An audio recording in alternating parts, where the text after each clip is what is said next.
Hi everyone, আসসালামু আলাইকুম। আজকে আপনাদেরকে করে দেখাবো কচুরমুখী দিয়ে চিংড়ি মাছের ঝোল তরকারি। তবে এটার টেস্ট আরও দ্বিগুণ বাড়ানোর জন্য আমি কী অ্যাড করেছি সেটা দেখার জন্য সম্পূর্ণ ভিডিওটি দেখতে হবে। So let's start.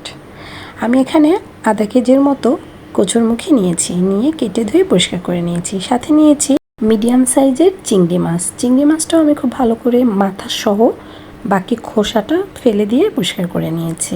এবারে রান্নার জন্য একটা কড়াইয়ে পরিমাণ মতো তেল দিয়ে আমি ফার্স্টে যে ধুয়ে রাখা চিংড়ি মাছগুলো ছিল তাতে সামান্য পরিমাণ লবণ আর একটু হলুদ গুঁড়ো দিয়ে মেখে ভেজে নিব। ভাজাটা খুবই হালকা ভেজে নিব, জাস্ট এপিট ওপিট করে একটু ভেজে নিব। চিংড়ি মাছের পরিমাণটা আপনারা আপনাদের মতো দিতে পারেন। দেখতে পেয়েছেন খুবই হালকা করে ভেজেছি, জাস্ট এপিট ওপিট একটু কালারটা চেঞ্জ করে নিয়েছি। এবারে আমি চিংড়ি মাছের সাথেই হাফ কাপের মতো পেঁয়াজ কুচি দিয়েছি। দিয়ে একটু নেড়ে চেড়ে হালকা একটু নরম হয়ে আসলে আমি তার সাথে 1 চা চামচ পেঁয়াজ বাটা, 1 চা চামচ রসুন বাটা দিয়ে ভালো করে মিক্স করে নিয়েছি।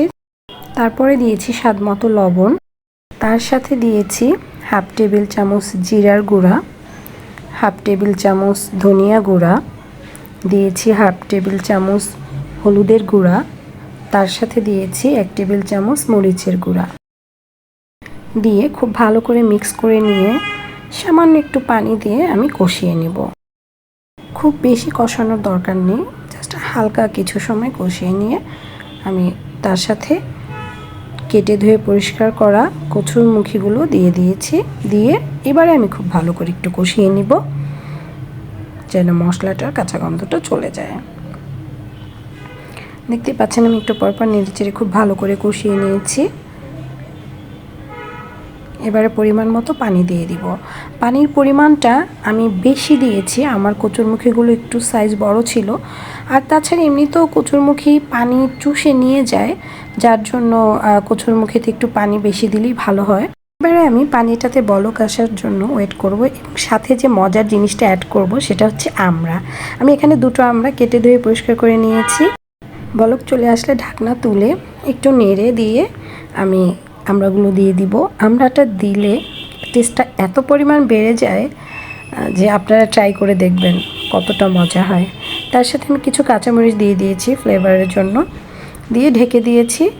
এবারে আমার কচুরমুখীটা প্রায় রান্না হয়ে গিয়েছে, দেখতেই পাচ্ছেন সিদ্ধ হয়ে গিয়েছে। জাস্ট নামানোর আগে আমি হাফ টেবিল চামচ ভাজা জিরার গুঁড়ো দিয়ে দিচ্ছি। জিরার গুঁড়োটা দিয়ে আমি জাস্ট 1 মিনিটের মতো রান্না করে নিব, এর বেশি করব না।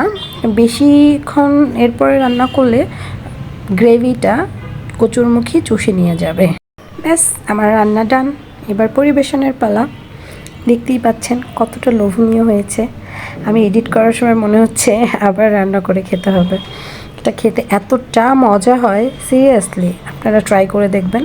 Thank you everyone. Thanks for watching. See you in the next video. Bye bye. Assalamu alaikum.